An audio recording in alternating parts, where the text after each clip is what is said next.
Hi, I'm Femi. Okay, you're watching the stream.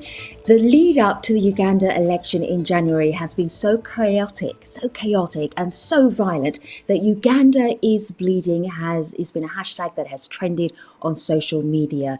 In the next couple of weeks, we want to see what may well happen. So we have guests who will unpack that, what lies ahead for Ugandans between now and January the 14th, which is election day. You've been sending us your tweets, and if you're on YouTube right now, we would love to hear from you. So all you need to do is just jump into the comment section, and you too can be part of today's program.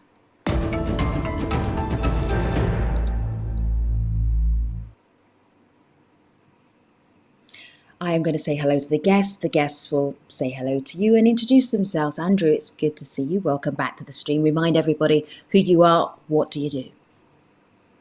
Femi, I am Andrew Mwenda, the managing director and founder of the Independent Paper, and also old man of the clan. Nice to have you. We also have with us Joel. Joel, please introduce yourself. Tell us who you are. We're hoping to get Joel back, and we'll introduce Joel when he's able to come back. And Rosebell, good to have you. Welcome to the stream. Welcome back to the stream, I should say. Tell everybody and remind them who you are and what you do. Thank you, Femi. Glad to be here. My name is Rosebell Kagumire. I am the editor of African Feminism. Rosebell, I mentioned Uganda is bleeding as an idea, a campaign, a social media trending hashtag. What does that mean in reality from the last couple of weeks of campaigning in Uganda? I think we have to go back a few weeks ago, November 18, which was a very dark day in the history of Uganda. Over 50 people were murdered in the city by security forces. And we have not had a good idea of like the reports of the magnitude of the injured. There were hundreds of people injured. So this hashtag really arose out of that dark day, and there's not been any plans talking about justice, who was behind this, accountability. So definitely showing that the road towards election on January 14, there's not going to be much accountability for this kind of acts of massacres. It was a real massacre because there were different people of different backgrounds. Some people were just walking on the streets and were killed. Some people were just at their workplaces in a building, and the soldiers were shooting through the windows. So that is really how the hashtag arose to really bring attention to this magnitude. This was the largest killing in decades in Kampala, the capital of the country. So that's what we have to remember. Andrew, I know you're always very aware of how the world perceives what is going on in Uganda. So when the world hears Uganda is bleeding, how would you explain that? Well, I think that the government has landed itself in a public relations quagmire because it has not been properly organized politically to deal with the challenge of Bobi Wine. Because it has been almost absent on social media, which is the biggest platform where educated, articulate, urban and semi-urban youth participate in politics and discuss national affairs, it was caught by surprise when so many people rose in riotous anger upon the arrest of Bobi Wine. Because institutions for political mobilization and or political demobilization and counter mobilization had been destroyed because the government side, the ruling party, is lacking energy and zest or even a faith in what they are doing. Most of the activities that are politically surrendered to the security services.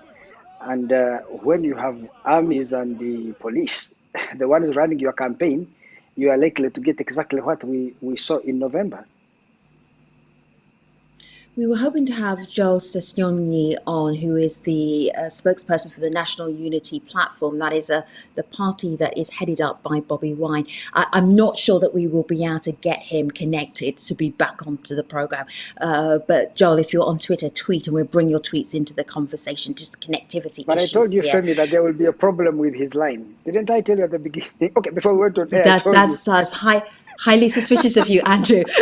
I will bear this in mind for future times that we ask you to come onto the show. Let me take you back, though, joking aside here, to something that's very, Okay, very serious. On December the 1st, this is the Kayunga district, and this is what happened when Bobby Wine took his campaign there. I want you to have a look to see how things unravelled.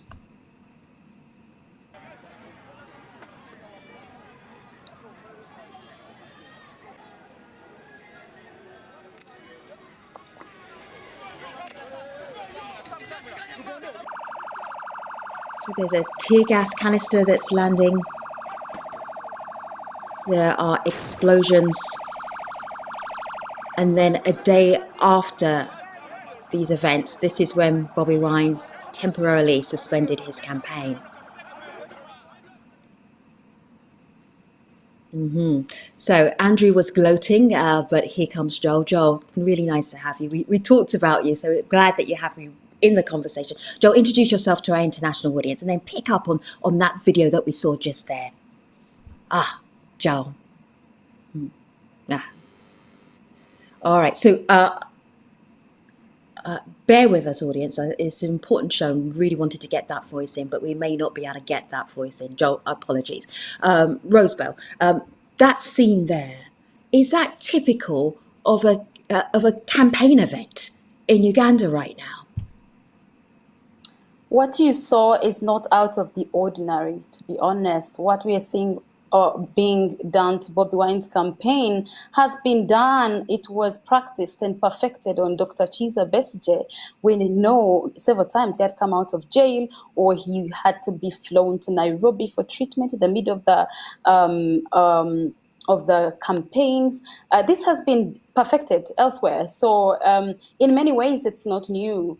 I think that we have to remember that this kind of violence has been systemic and it's been happening in the country for the last over 15 years. So I think what concerns us right now is the sheer disorganization, I think, that Bobby Wine brings in for the regime of President Museveni, and the kind of people that are drawn in by his campaign, kind of building onto the historic, I think, mobilization by people like Dr. Kizza Besigye and other opposition parties. So this is on a larger scale, but it's not new. We saw gruesome violence before, right?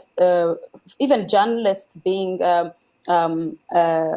victims of this kind of violence. We've seen these images before in Kampala, no doubt. And so we have to root it and to know that it's a systemic issue. It is something that works for the incumbent to continue to unleash violence on his opponents and create a very unleveled ground and create an environment of fear. And it's not just about Bobby Wine, because there's history between President Museveni and Bobby Wine. It's not just about Bobby Wine. Let me show you why. On here on my laptop from the Daily Monitor, Mayambala suspends campaigns over brutality, and he is an independent presidential candidate. I have mentioned him several times now, and I'm hoping that his internet connection will be stable. Hello, Joel. Hi, Femi. I'm hoping you can see me and hear me very loudly. Internet connectivity here can be a problem, and sometimes it's actually very deliberate. I'm hoping it's not in my case, so that our message gets to be out there. So, yeah, that's my name, Joel Senyonyi, spokesperson of NUP. I've followed a bit of the conversation, and look, what's happening in Uganda is very disturbing. That you have a dictator who has been in power for 34 years now, who does not want any challenge to him. And I heard you folks talk about his previous opponents, Dr. Kizza Besigye. And now here we have Honorable Kyagulanyi Ssentamu Robert, popularly known as Bobby Wine, who has said, I'm going to challenge you. And the people are behind him. And so there goes this violence, very high-handedness. People are being killed, people are being brutalized, people are in jail. And then some people will say, well, that's the supporters of Bobby Wine and so on, but they're targeting the media too. And I heard my sister Rosebell talk about that. They're targeting the media because the media is exposing them. Just last week, our dictatorial government deported journalists, foreign journalists. Why? Because they are exposing the brutality of this regime. So they're causing all this mayhem, wreaking havoc, killing, beating up Ugandans, and they don't want it to go out there, which is very disturbing. I'm just looking at something here. Well, this is something that Femi, I think I think ahead, Andrew. sometimes the mistake we make. You see, I think that it would be insufficient for us to dichotomize the problem of Uganda as a contest between Devil Museveni and Angel opposition. First, I don't think that the Ugandan political elite have an agreed set of rules around which political contestation for power can be. The absence of that shared basic agreement means that oftentimes each side tries to go through ultra-constitutional means to seek power. You see, if you look at the behavior of security forces, there is some logic. You will need to notice the logic behind it. And that logic is that the opposition have been saying they have plan B. Elections cannot lead them to power, so they have also a plan B to promote subversion. The security forces, when they intervene, it's not true that they are necessarily dealing with the peaceful politicians, but they also the political subversives who have an ulterior agenda beyond elections. And they say it themselves. So this we need to have that analysis, that perspective of the problem. So you can clearly see they cannot even allow me to put in my voice. Andrew, hold tight for a moment, just so I can hear. Just going to hear Joel because I can't hear you both together.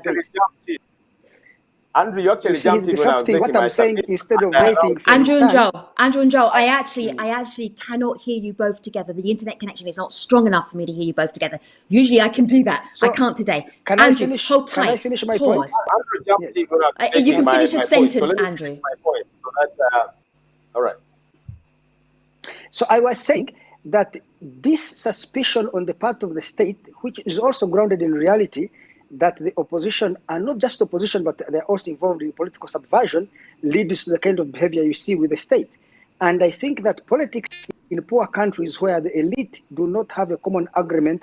Okay, thanks, Andrew. I'm going over to Joel. Joel, thank you, Andrew. I'm going over to Joel. Joel, pick up. Go ahead, please. So, you see, the challenge with Museveni propagandists like Andrew Mwenda is that they try to hide the truth under the carpet. So he says that there's no Andrew Mwenda. We have a constitution in our country.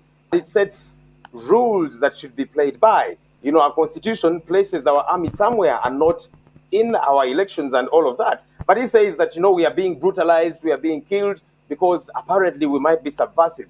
How do you explain, Andrew, journalists that are being beaten up? There's many journalists that are in hospitals. Were they being subversive? Majority of the people that are being killed on our streets, you know, these are innocent people. There's a young lady that was filming as soldiers were passing by the streets. And as she was filming that, they aimed at her and shot. Was she being subversive? So that's the challenge, that the Museveni propagandists will want to justify his brutality. That no, these people are being beaten because they are subversive and all these different things. Innocent lives are being lost, Andrew. Andrew, when you were still very much in the media, active and a little saying that some people will say, Joel, hold tight for a moment. I don't want to go into Andrew's history because we don't have time for that. I want, Rosebell, can you have a look at my laptop here? We asked, and I'm wondering, in this debate that's going back and forth, are we losing? I have lost voice. Oh, okay, Andrew, we'll fix that for you. Hold tight for a moment. Rosebell, I am wondering that in all of this back and forth, are we losing? What are the real issues that Ugandans care about heading towards the January election? We asked that, and then online, what are the issues that you're looking at? Majuzi says he's just trying to survive. And then a more detailed response from Tamia. Tamia says good healthcare, access to education, job creation, a system that is inclusive, that is based on skills, not nepotism, corruption, dictatorship, and tyranny. So that's a more in-depth agenda there for what Tamia would hope to get for election issues and for politicians to address. Are you seeing politicians addressing this? Are they in their manifestos, Rosebell? I think having a manifesto is one thing, but making these issues articulated in every day becomes difficult if you have an opposition politician who is campaigning wearing a bulletproof vest to avoid being killed. So somehow, because of the violence, unfortunately, the casualty is the issues that we should be talking about for the nation, talking about the fact that we have gone through COVID, and the nation is still going through an economic crisis triggered by COVID. Millions of people are losing their jobs. They can't afford a meal every day. But this is covered when you have dead bodies on your street because they're being shot. So the issues take a back seat, unfortunately. But these are the issues, like Tanya has talked about, that we should be able to speak out about. Ethnocentrism that Museveni's government is, the fact that majority of Ugandans in different parts of the country don't feel that the government represents them genuinely because they don't see people who look like them carrying out duties on top government bodies. So we need to talk about that. But also, I wanted to say, Andrew, the only person in Uganda who have come to power through unconstitutional means is President Museveni, and we are yet to test our constitution. So I hope that he can give a chance to that. Well, I think the point I want to make here is that there is a way to tell a single story about Uganda, because during these demonstrations, many of which were right, so remember that many young people set up roadblocks, burnt tires in the middle of the road, attacked supporters of government, looted property. The role of the government is to ensure law and order. Once you send security forces to ensure law and order, it's very difficult to avoid mistakes. This is not to say that these mistakes are excusable. No, it is simpler to say that there are inevitable consequences of an attempt to reestablish law and order. For 35 years, killing people. That you can't have the same policy reaction towards when people are agitated. You can't go and shoot them point blank. That is not a mistake. It is a systemic response to anything that Ugandans become agitated about. There is this. Of course, there were some people who were attacking other supporters, but the reality is that the people that are attacking those supporters, who is the initiator of violence? We have massive state-sponsored violence, which is the root cause of all this that we are happening on the streets. I'm going to interject just for a moment. Just give me a moment, and I'm doing this not for my own voice, but I'm doing it because we have so many people on YouTube. I'm going to ask you to briefly respond to their questions. Anis says, and I'm going to put this to you, Joel. Wine doesn't have any clear policies because he seems to only focus on telling people that their lives would be better. There's no serious platform for him. Joel, briefly respond to Anis. Anis is on YouTube watching right now. That's actually not true. Of course, regime propagandists will keep trying to paint that image.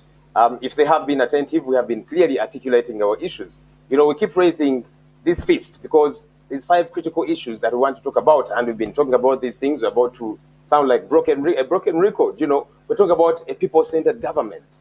That's important for us. We're talking about inclusive economic development. We're talking about our land, our natural resources getting to be used a lot better than the situation is. The 4th being equal access to quality education and healthcare. All right.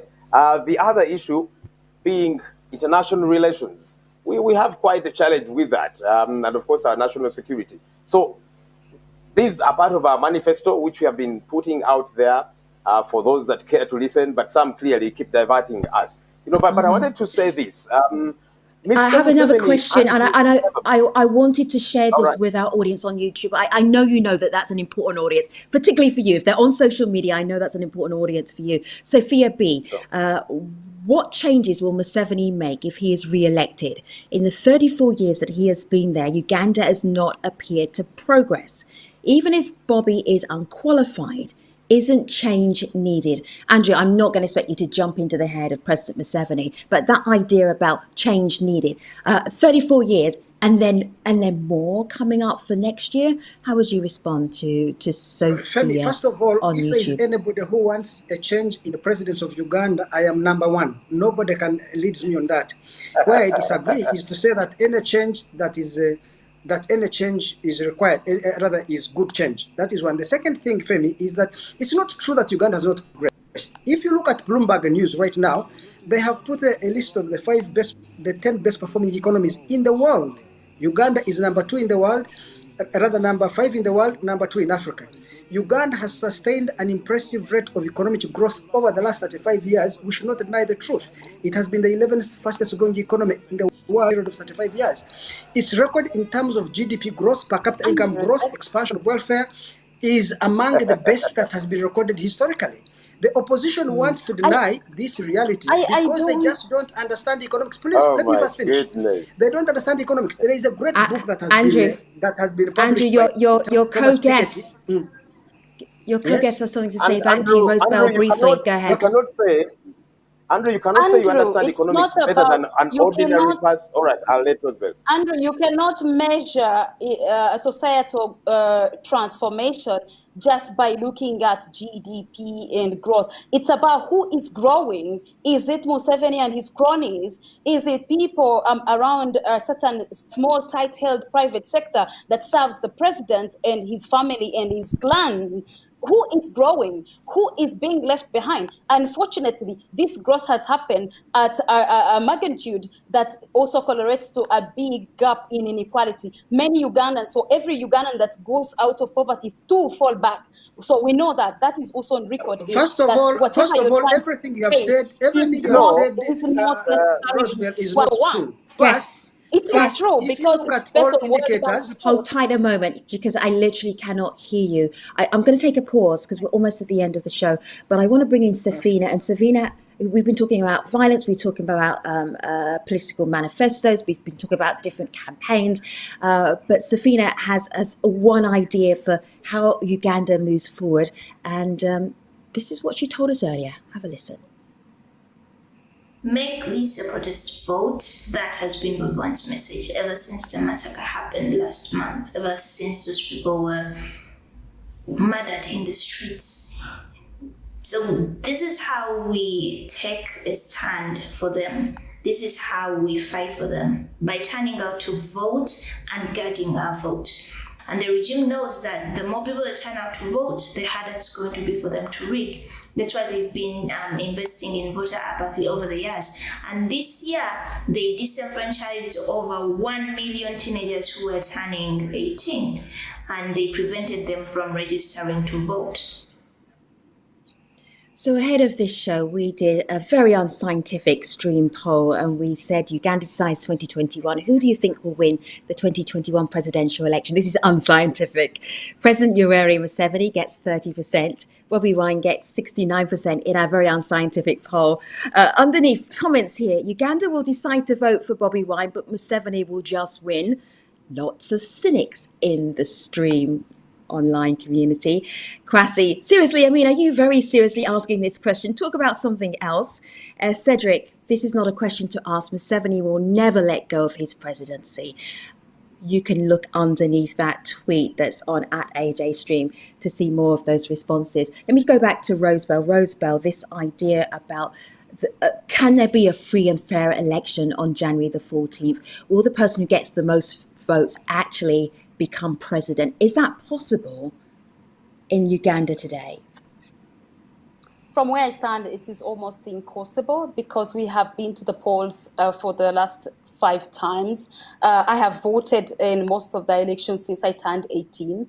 And these elections, some of them, the courts of law have said they were not free and fair. We have seen the last election, 2016, the military was deployed. The opposition leader was put under house arrest to control any kind of response to the election. So we have known for a long time that we don't have an impartial electoral commission, and the process is not free and fair from the campaigning to right to the counting. So I'm wondering actually to ask someone like Joe, what pushes you every day? You know, it's incredible for me. Rosebell, like what would push you to think you're going to win? The show. Rosebell, we're right at the end of the show. So I just wanted to say. Sure, I just wanted to say that. Joe, I've got 30 seconds, so you have to answer it in 30 seconds. Can you do that? Very important for me to say this. When Andrew says Ugandans don't understand economics, I'm thinking, are you kidding me? They do understand economics when they don't have money in their pockets, when they're unemployed, when they see Joe state of our and healthcare and all of Andrew that. But anyhow, getting to Rosebell, why thank you we so very Femi, the much. We problem are now at is the it's end of tough the getting to an program. election debate like from But this head one, over institutions but here that to are my we'll laptop. keep I going. know the conversation hasn't ended yet. Head over here to my laptop. Let me show you that we will take Rosebell to Instagram Live at 20:30 GMT to continue the conversation there. Thanks for watching, everybody. I'll see you next time.